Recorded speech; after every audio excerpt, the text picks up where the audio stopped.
Hello, everyone, and welcome to the NAAE Conference Bright Spot. I am here with you. My name is Brianna Amingwa. I am from John Hines National Wildlife Refuge at Tinicum. I'm sitting with you right now in the marsh. Welcome to this conference Bright Spot. I'm going to go ahead and bring up the slides real quick. So John Hines National Wildlife Refuge is a part of the U.S. Fish and Wildlife Service. I work at the refuge as the Environmental Education Program Supervisor. Here, I'll get it into full screen so we can all see it nice and large. Awesome. So today's presentation is entitled Imagine Me, Creating Cultural Relevance with Model Naturalists. So let's jump right in. The refuge is located in Philadelphia, Pennsylvania. Its main goals are listed on the screen there, but they revolve around three big words, which are educate, engage, and connect. We work in an incredibly diverse area. Philadelphia is one of the biggest cities in the country, along with one of the biggest school districts, so our EE program is pretty robust. And we see about 18,000 students a year through our refuge programs. So it's a great place to be. That's our visitor center archway there, you can see. But I want to jump right into the content because we have a little bit of time. So what I want to share with you today is a program and actually a booklet called The Compass to Nature. And it's a philosophy for how we teach education. It was curated at the Prairie Wetlands Learning Center, which is in Minnesota. And it has four kind of main tenets or prongs, if you will. The first of which is place. Place-based education, we all know the value of that. Nature journals are a huge part. Phenology, the study of change and nature's calendar. And then the one that I want to discuss with you today, which are the naturalists, okay? And then all of those kind of revolve around what's known as the sense of wonder. And that link there will take you straight to the booklet if you'd like to check it out a little further. So the naturalist concept, right? Who are these great naturalists of our time that we all hear about and learned about? You probably recognize some of them. From left there, you've got John Muir, of course, Aldo Leopold, the great Rachel Carson, a former Fish and Wildlife Service employee. And I can't be here working on public lands without telling you about Teddy Roosevelt. So these are the naturalists that we all know and that we all have heard of and that we all love. And they're great and they did great things. I don't want to discount that at all. But it's also important to think about some of these modern day naturalists, ones that our students can actually relate to a little more. So I'd like to introduce you to a few of those folks. First, we've got George Washington Carver. Great scientist, plant scientist. Betty Reed Soskin is pictured second there. She's the oldest living park ranger. She just turned 99 years old this week. Rue Mapp, who's the founder of Outdoor Afro. The whole mission is to get Black people outside and enjoying nature. Pictured next is Jason Brown, who's actually a former football player in the NFL, and he retired and started this huge farm to feed his community. And lastly, there is Jose Gonzalez, who's the founder of Latino Outdoors. So a lot of great folks there. So why kind of focus on these people? The biggest reason I can think of, honestly, is that representation. Our students can see someone who looks like them, and we can talk to our students about what these people did when they were their age. You know, when Rue was a kid, what was she liking to do? When George Washington was a kid, what did he like to do? What inspired them to lead these great lives of being naturalists and nature explorers? So once the students can think about what they did when they were their age, they can start to picture themselves in their shoes, and they become great naturalists as well. So with this information, what do we do with it? Well, it starts off with who you see. So there's a great article from Outside Online called It Matters Who You See in Outdoor Media.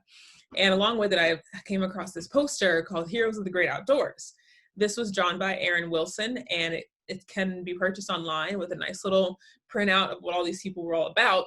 But we have this hanging up in every room inside of our refuge classrooms. All of our teachers have a copy of this to hang in their own rooms.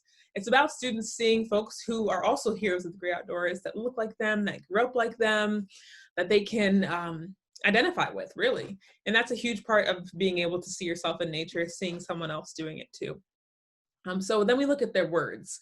There's a great quote here from Rue Mapp.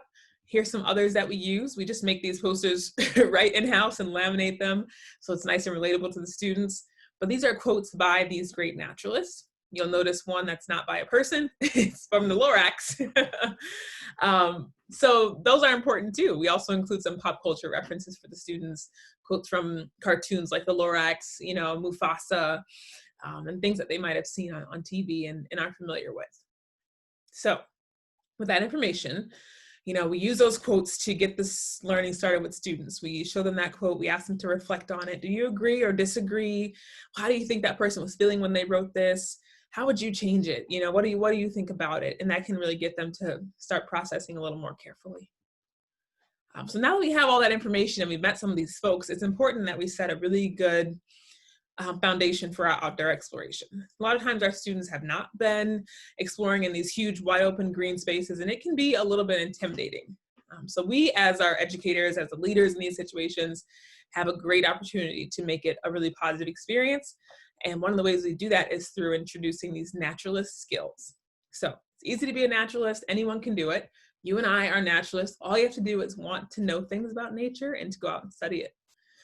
So to be a great naturalist, though, you need to use these certain skills. And when we talk about these naturalist skills, I'm not the one telling the kids how they should employ them. Instead, I am asking the students how and why they're important. So when we come to the top of the list, I may ask the kids, okay, being calm and quiet, how might that actually help somebody and help you study nature? And they can tell you themselves, well, if you're quiet, you can sneak up on animals and see them up close.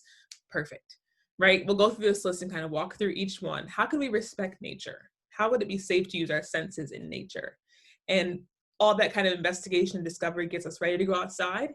And when we're out there, if we have any issues or folks who are forgetting their naturalist skills, all it takes is a quick reminder, and other students can actually help you with keeping others on track to focus and remember their naturalist skills when they're outside studying.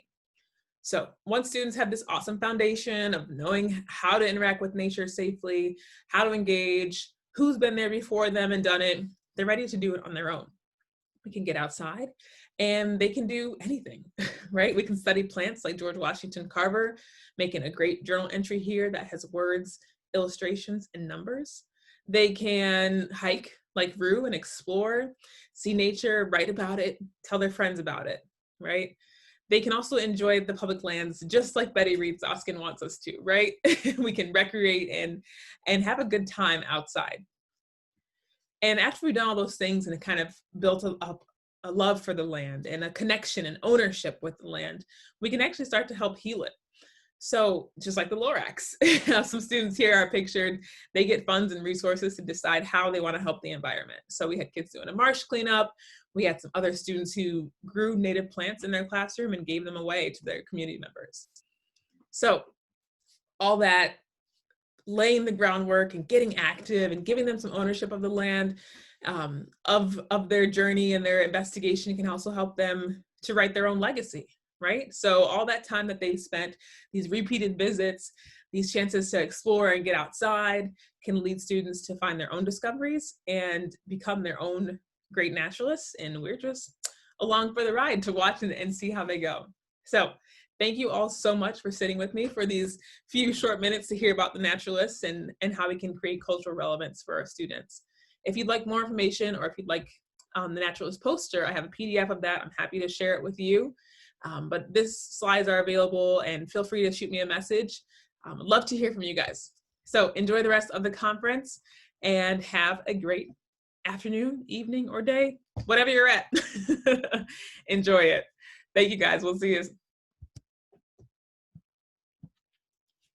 Bye, everybody.